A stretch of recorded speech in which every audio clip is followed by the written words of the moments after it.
Captain Midnight. This video is brought to you by Skillshare, and it contains spoilers for the Crimes of Grindelwald. The first thing I thought about when leaving the theater for this new Fantastic Beasts movie was another Warner Brothers franchise, The Hobbit. The movie kind of has a lot in common with Peter Jackson's Uneven trilogy. They're both prequels, both feature a ton of the same iconography that made the original series of films beloved, and they both attempt to stick in some characters you loved from the old stuff to juice their sequels after a less than super well received first prequel. The difference, of course, is that the originator of Middle-earth, J.R.R. Tolkien, was long gone by the time any of the Lord of the Rings films were being made, whereas J.K. Rowling is more involved in the production of Fantastic Beasts than ever. And I think the really weird thing is that if I hadn't known she was credited on both these movies, I would have assumed the franchise had switched writers between installments. I mean, just think about how many important moments from the first film are immediately thrown away in this one. Jacob's memories getting erased was one of the few character beats in that movie that really worked. But no, he's fine now. I guess that didn't matter. Also, remember Credence dying? Well, this movie barely does. He's back, and he's more important than ever. Honestly, it just makes so many of the choices in that first film more confusing for no real reason. Why have them in there at all if they were just immediately gonna get dropped? And I'd like to say that's my main problem with the Crimes of Grindelwald, but honestly, that's just the tip of the iceberg. I'm really not sure if I've been let down more by a blockbuster all year, and it's not like my expectations were even that high after the only okay first movie. But this, honestly, this is just kind of terrible. Sitting in the theater, I kept waiting for it to get engaging, waiting for a character moment to really work for me or a plot twist to really excite me. And yeah, that just didn't happen. The Crimes of Grindelwald is, by a pretty wide margin in my opinion, the worst film to ever come out of this franchise. It's both incredibly convoluted and filled with exposition that drags down the pacing at pretty much every turn, while also managing to feel like almost nothing of consequence happens. It's a movie for hardcore Potter fans that also seems hell-bent on pissing them off with lame twists and a bunch of other stuff that can't really be squared away with previous continuity. And it's a movie that will make a lot of money. I'm sure there's someone out there who will love it.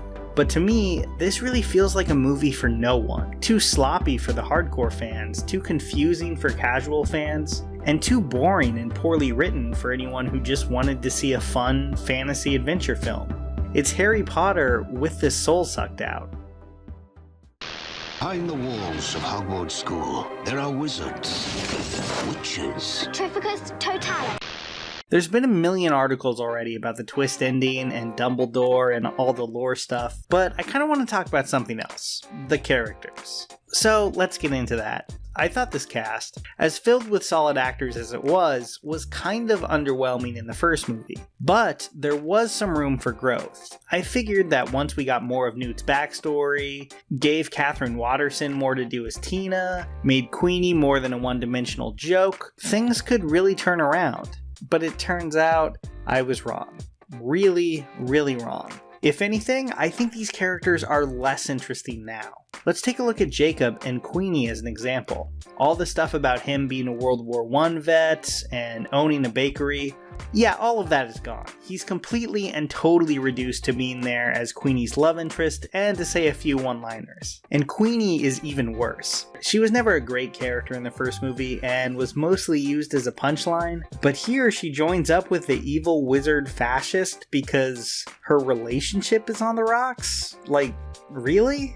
This enormous shift in character basically has to be earned in only 2 scenes, when Grindelwald talks to her the first time and when she hears his speech. That's pretty much it. That's apparently enough to turn her against everyone she knows. And the thing is, I didn't even really care when she made that turn. Both of these actors are likable enough, but the screenplay for this movie makes it impossible to get invested in their relationship. When we meet the couple again, Queenie has Jacob under a very heavy love spell.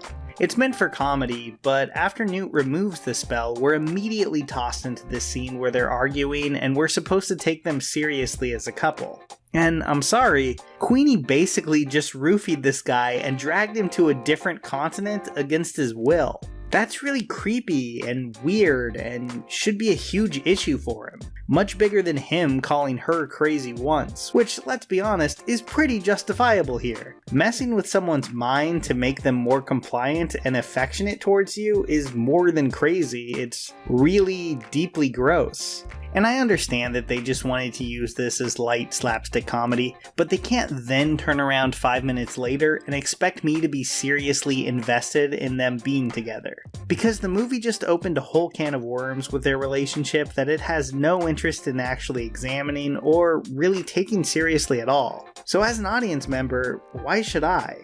As for Newt and Tina, I like them a lot better, but honestly, it's kind of boring how the core 4 leads of this movie are all basically couples first and characters second. Don't get me wrong, romantic subplots have always been a big part of the franchise. I remember how invested people were in Hermione and Ron, Harry and Ginny, and a few of the other couples throughout the original series. But they were never presented as the most important aspect of these people's entire lives. We liked Harry, Hermione, and Ron because of their long-standing and deep friendship. Their personalities played off each other in fun ways throughout the series, and when they got older and started dating, it just felt like one aspect of their already well fleshed out character. Now let's take someone from the new cast, like Tina. Who is Tina?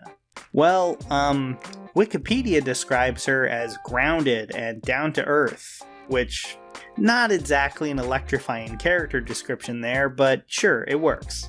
She has a strong sense of right and wrong. That's pretty obvious throughout both movies. That's something too. She's kind and, no nonsense. Now that's not nothing maybe, but compare that to how you describe Hermione or Ron or Snape.